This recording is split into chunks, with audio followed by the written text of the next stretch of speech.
Ouais, mais je pense que, tu vois, c'est là où c'est intéressant aussi de pouvoir, justement en discuter et on en discutait juste, avant le démarrage de cet épisode, mais d'avoir un temps long pour entrer un peu plus dans le détail et pas être juste en surface, de quelque chose de raccourci.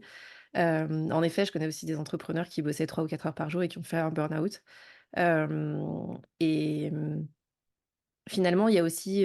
cette idée, alors on entend beaucoup le truc de charge mentale, tu vois? Mais c'est pareil, je pense que c'est très subjectif et que chacun met un peu ce qu'il veut derrière, mais au-delà du nombre d'heures travaillées, il y a aussi, quelle perception j'ai de mon travail, quelle place ça prend dans ma tête, dans mon énergie, dans mon espace de vie et cetera.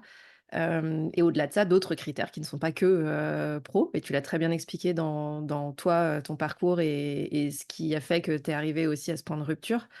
Hem, je suis pas spécialiste, tu vois, du burn-out, mais je trouve ça intéressant de se dire que, c'est en effet beaucoup plus complexe que juste le nombre d'heures et je me dis plus on en parlera, plus, les gens seront, habitués ou il y aura eu de la pédagogie quelque part sur ce sujet et donc, sont peut-être en capacité de pas de l'anticiper, mais de le voir plus facilement ou de pouvoir, ouais, identifier en fait, ce qui est en train de se jouer, quoi. Complètement.